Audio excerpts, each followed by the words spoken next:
Hello everyone, once again you're back at my channel. I am Tiberius Dawnbringer, and today I'm going to show you another one of my wonderful tools that I have that I use for my Reiki healing work. I mentioned them a couple of times before, but not too long ago I acquired these tuning forks, right? They like pack of 7 because there's 7 chakras we usually work with, but these tuning forks are each individually set for a tone or frequency that resonates with that particular chakra, right? So I'm going to try to angle this to where you can see them because I have them all laid out. Let's see. Well, I can't get them all in there, but we'll start over here. So I have the root chakra here, the sacral, solar plexus, the heart, and then from there we have the throat, third eye, and the crown. Now they each have their own little like pouch that they come in with, like the colors too, you know, like this is green for the heart chakra, love, healing. You know, throat is willpower and communication. Third eye is intuition, knowledge. Crown is guidance and spirituality. Solar plexus is hard to read. It is really hard to read. Balance and understanding. Let me see. Yeah, you probably can't even read it because I can't read it. That's how yellow it is. And then the sacral is creativity and relationships. And the root is vitality and courage. Those are only certain aspects of each one, but you get the main idea with them. And so, there we go. So, what I do, and it even says, like right at the base, like root, what's this one? Sacral, you get the idea. And first, second, and here we go. Something else I can show you. So I'll put this down for a second. So on the back, you will also see like it has the number and it says first. Like this, the first is in reference to the chakra itself. The root chakra is usually considered the first chakra, the sacral second, solar third, and so forth, all the way up to crown, which is 7th. But the number here is the frequency, probably in hertz, but this is the numeric frequency of this particular tuning fork and this particular chakra. This one's 194.18. The sacral is 210.42. 126. Yeah, they are all different. And they're not in any real set order.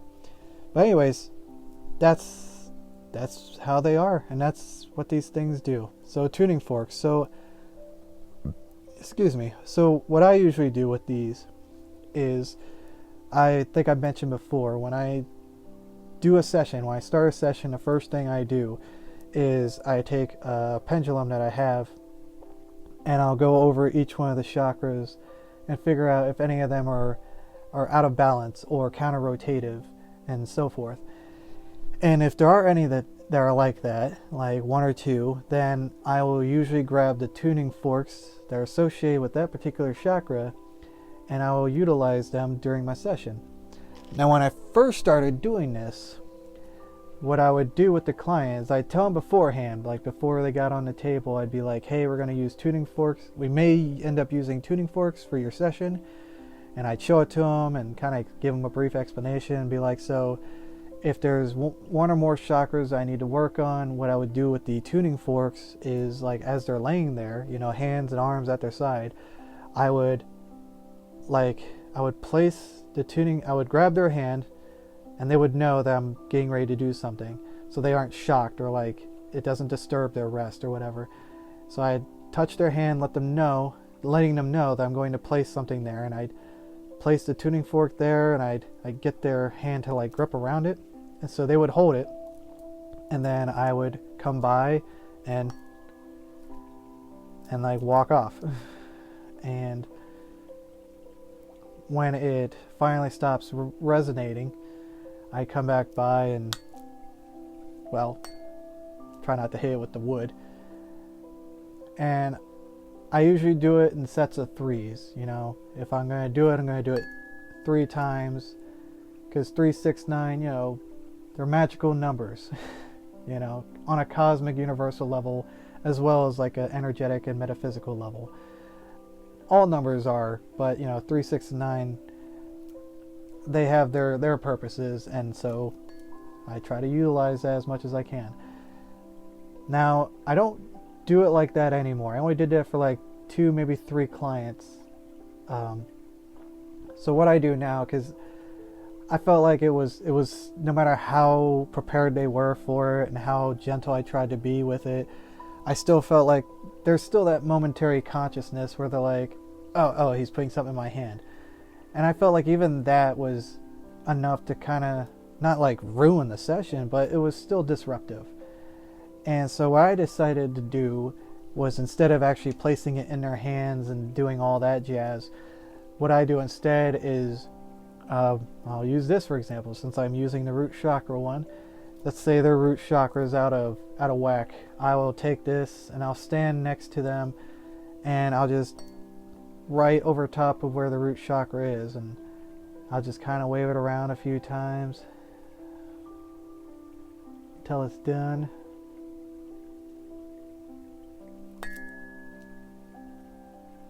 And I'll just do it again.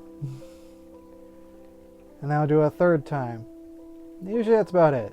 If I feel like I need like 1 more, then I'll do 1 more.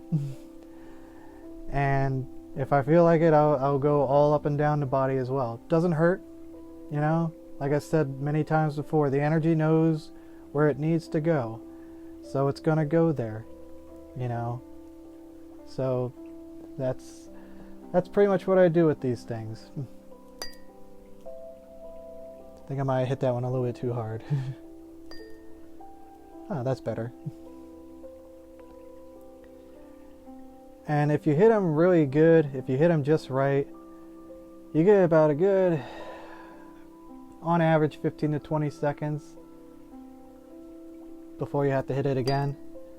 I want to say I've gone as far as like 30 seconds with one of these, you know. But I've also had times where like I hit it and it feels like 5 seconds later it's done.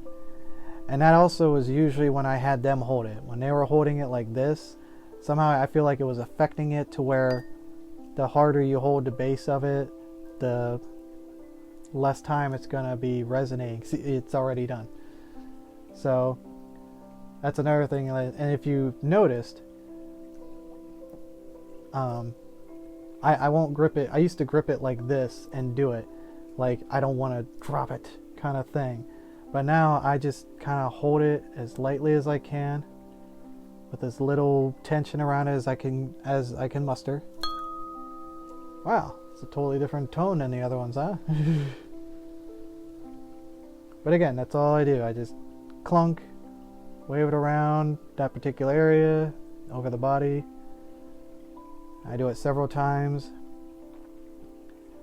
you know. But usually I only focus on whatever chakras are the ones that need the work. All right, heart. We're all interested in the heart. What does it sound like? Nah. There we go. Okay. Got hit just right.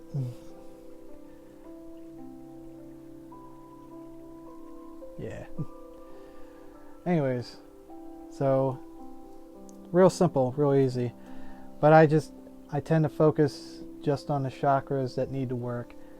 But there's been at least one time where, mainly like for practice reasons and because I had extra time, you know. It's rare, but sometimes it happens where I get done a little early. Like I get 40 minutes into it and I'm like, well, that's everything that needed to be done. And I look at the clock, I'm like, there's still 20 minutes left. Well, let me play with something that I was wanting to try to work with, you know. So one time I actually just took all of them and just one at a time just did them 3 sets for each one. all 7 chakras. So 21 dings is what they heard. And just went over them like that. Alright, so I'm pretty much done with this demonstration, but I'm not going to go through 6 of the 7 and not hit the crown one. So let's hit the crown one. Oh. Ooh. Yep. I honestly, I wish you guys could hear it like I hear it. I know that this isn't doing any justice. You're probably not hearing anything beyond just the dings that I do. But this is one of the various tools that I use. It's probably the most recent one I have acquired for my work. But I've only had positive testimony from my clients when I use these, and it's not just for Reiki work. You know, you can use this for anything. Like if you were to get your own set and just want to work on yourself at home, you can do that too. I've done that. That was one of the first things I did when I got this set, was to, you know, I wanted to practice it. I'm making a video. Sorry. She likes the music. Not just this music, but these things too. So I guess wherever she was hiding a minute ago, she got kind of called out from the tuning forks. But anyways, yeah, you can lay down on like a couch or a bed and just do these with yourself. You know, you don't have to be some Reiki master to perform your own kind of healing. I mean, it's really the sound frequencies that's doing the healing, so it's from a different source. But anyways, yeah, if you feel drawn to it, have at it, you know. And for some reason you don't feel like you can handle it yourself, you could always call on me. I'm around. I do this kind of stuff all the time. So you can just call me, we'll set up a time, I could do this for you, no problem, you know. So I'm impressed. This is probably the shortest video I've ever done pertaining to this kind of knowledge. But that's all. I can't really explain more than that. These things, they're awesome. They were affordable, you know. And but I don't really want to talk prices, but these were roughly, well, I ended up paying more for them than their, you know, other places. I didn't realize that till later. I don't care. Not a big deal. I still enjoyed having them. I'm glad I got them. But just know, learn from my mistake. If you come across something like this, do your research. Do the research. Find other places, see if they have them, and just find the ones where the price resonates with you. Okay? This makes me think of song bowls, singing bowls. I don't know if you've heard of those, but that's something I would love to get into sometime in the near future. I might make a video on singing bowls. Who knows? We'll see what happens. But yeah, this is similar in practice to singing bowls or song bowls. Anyways, I don't want to talk too much about it. I'll start getting into a whole nother thing. This is the end of this video. I hope you enjoyed it. I hope you got something that resonates with you. And I will see you in the next one. Have a great day.